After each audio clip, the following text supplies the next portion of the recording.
some ideas that I want to just show you over here. So in the coaching, let's see, coaching and psychology. There's the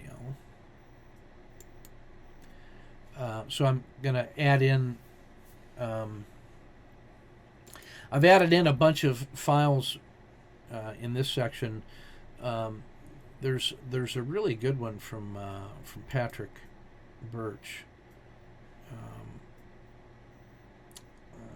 Let's see.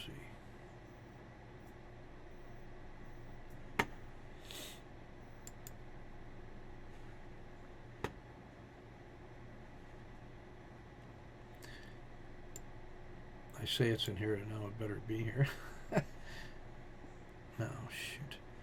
I will have one in here from Patrick Birch where he went through a series of 10 structured exercises, and I'm going to be adding in his live trading, his research weekend presentation. I thought I put that in here. Where he went through that structured approach in about a 6-week period, and then really came out of that with his brain rewired, and did a really nice job of getting to clarity on who he was and what he wants to do. And now he's working as a pro money manager and managing really all those different time frames. And so a lot of the work that he did in that course, in that presentation, which is really his black belt presentation, really helped him. And then so we've already got some pretty good some meditations, some visualizations, some psychology. This one I think is pretty good. The success script and visualization. These are an adaptation of some hypnosis work that I have done for athletic performance and for teaching performance, along with my son. So there's this is a success script, and then I suggest that you follow these steps to go through that, and then see what happens to your inner psychology when you start taking a deliberative process to shape your own mentality. We know from science that things like laughing yoga and smiling yoga, you can deliberately change your mental state by adopting a certain posture or a certain behavior, and that your body doesn't know that you're gaming it. All it knows is that when it smiles, it's supposed to release endorphins, and those endorphins change your mental state. Well, you can do that deliberately. You could have a timer set up so that every hour a bell rings, and you do 5 minutes of intentional smiling and focused visualization, and watch what happens to your blood pressure and your state of mind. So you can. So this is an exercise in that sense, to kind of get you going into the world of state management. So there's some other pretty good exercises in here already. The owl meditation is a great one for getting connected to what's most important. This one on how to work with anxiety is already paying off for Jim up in Chicago. It kind of worked for him, so I want to share that one with you.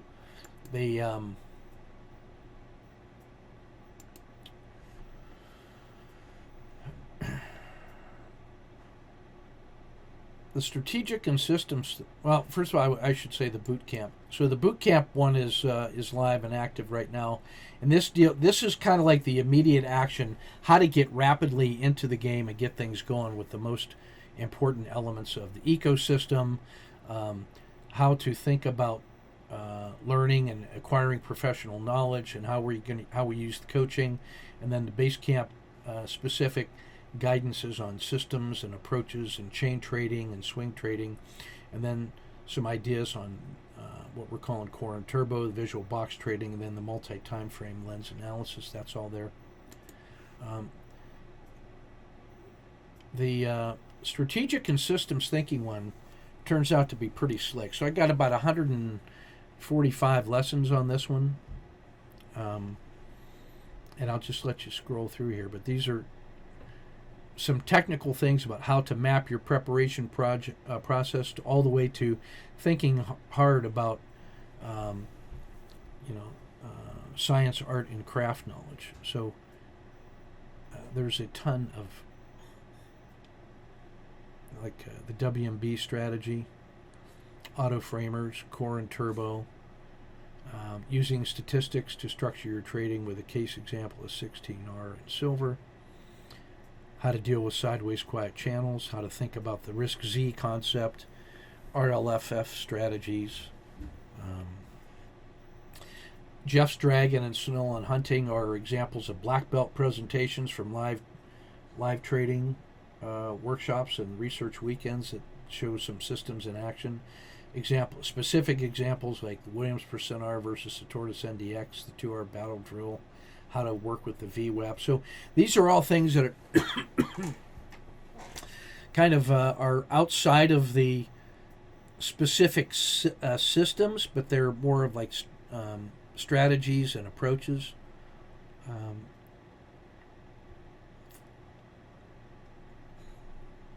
So all that stuff is available inside. I'm really happy with the way this TalentLMS is working out. And then, as I mentioned in a previous discussions, the all of our daily podcasts are gonna go inside this one. So just building out each of the dailies, podcasts and speed runs, so we can see the connection between plan and prep, and then execute and assess. That's in there, and then the 4X 0.8 is up and running, and 4X 1.0, which will build on this success and improve it and make more advanced strategies in there. So those are all kind of ready to go. Some of these other ones, I'll get to them when I get to them. The first 50 nuggets is going to be one swing trader's approach to adopting our approaches. Now she internalized it and tapped into her intuition and creative side to balance out her scientific accounting side. I'll go deep dives into how to read the daily and weekend reports. The flashcards are, each one of those is going to be like one snapshot that triggers a specific learning point that locks in a key concept. So that's sort of like a check on learning. And those of you who've been to the live trading with me know I carry around a bunch of those flashcards and I review them just so I can stay centered and get back to my basics. It's like my kata, my standard forms, just everything in one page concept. An example of that one is a reminder that oops.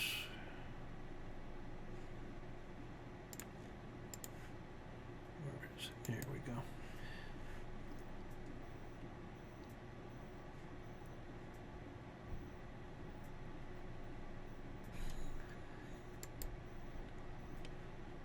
Oh, yeah. So here's an example of a flashcard. This is how volatility works on every time frame.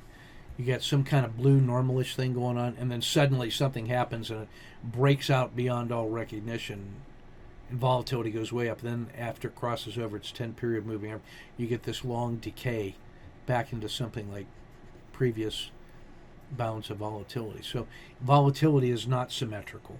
That when things get quiet, too quiet, you got to be always prepared for that sudden shock. So we use the risk Z as a way to calibrate our estimate of where we are in that sort of life cycle.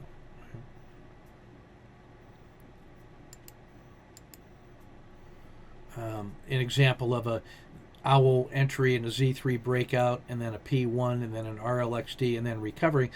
So this is a key point. So when you see blue circles and a 2 dot, that means I should be getting long right in here on a resumption. So now I can expect, I should not be surprised if the next leg up is as long as this leg was up. So the idea behind flashcards are that they give us very specific, like here's the template of the owl, the setup conditions, implementation, and then what that thing looks like. So these little one-pagers, these little snapshots are things that are very handy. So here's that same OWL entry, consolidation, and then the next breakout. So to be ready for that next leg up. So the whole series, there's 100 flashcards in that deck. All the different places we can think about after a sell-off, the RLXD, the OWL, the breakout of the previous Z3, all of these things are now opportunities and ways to think about. If I didn't take those entries, how do I think about this one? Yeah, it can go up, it can go sideways, it can fail. And so if I can visualize all those possibilities, I can then start calibrating the sizes of moves. And now I'm operating on a structured, adaptive, statistics-based estimate of reasonable possibilities instead of wishing and hopeful thinking and emotional response. So these flashcards are a way to sort of reinforce. It's our playbook in many ways. So that's what that flashcard course will be like. Flashcard on risk. 4 bad assumptions about risk from the HBR Harvard Business Review. Assuming that taking the action is the biggest risk, when it could be that inaction might be a bigger risk of all, keeping your cash in a mattress. That if I celebrating a failure to encourage risk taking, like, hey, because I didn't encourage you to take a risk, that I should praise that. No, instead, I should be doing due diligence and professional grade judgment to know the difference between risks and gambles. And then failure to take a prudent risk is like losing out to the long-term rate of inflation. So I shouldn't be celebrating the failure to take a good risk. Believing that good entrepreneurs seek out risk. No, that managing the risks that they're encountering is what makes a good entrepreneur. It just means that they're getting in early and seeing the potential while still understanding the risk. So managing the risk is what we want to talk about. Thinking that rewarding success will boost risk-taking, it doesn't. That the way you encourage risk-taking is that you eliminate the punishment for failure. Well, if that's what Harvard Business Review concludes about businesses of all sizes and in all shapes, public and private, foreign and domestic, profit and non-profit, if that's their problem, what's that mean for us as an individual? Well, if we approach our trading process in a business-like way, we can say, how are we thinking about risk in our own trading? Is taking the trade the biggest risk, or is it a bigger risk if I don't take the trade? Because it adds the potential for future stress if the trade I wanted to take and which was properly framed, I just couldn't pull the trigger, and then it worked. Does that put more pressure on me to violate my rules next time, or what's that do to longer term? So where's the real risk? Have I mitigated my risk taking through due diligence and professional grade judgment? What's my process look like? Am I taking wild gambles simply because I equate risk with reward, or am I managing risk in such a way that I can manage the risk that I'm taking and I can manage the reward that seems to be reasonably available, and am I tipping the scales in my favor?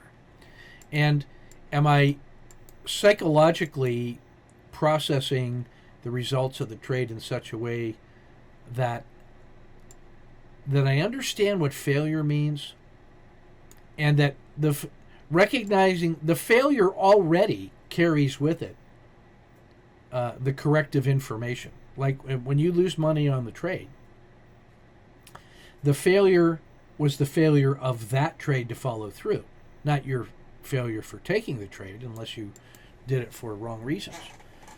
But you don't need the extra punishment of judgment and emotional harm from yourself or from others to reinforce the information that's available in the results.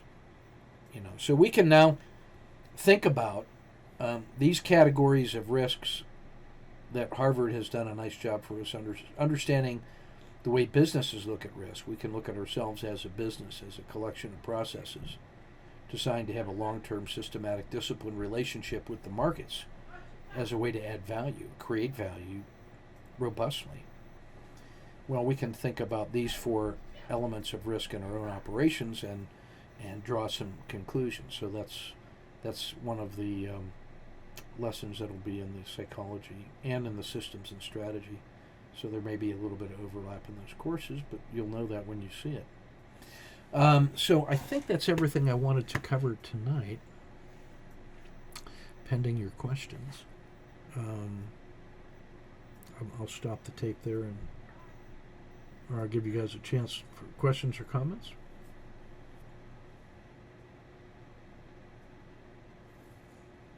I still think it's to get back to the tactics for tomorrow, it's still what I said Friday night and in the speed run. It's all the usual suspects. It's the U.S., it's the basic materials, the getting the indexes and the psychology right, starting with what the futures are going to say. They were down trivially earlier today, so I'll be watching that tonight and then into the mornings. So other than that, that's all I got for you tonight. Hearing no questions, thanks for your kind attention and suffering through some of the general support ideas here. And we will see you in the chat room and in the library. Take good care.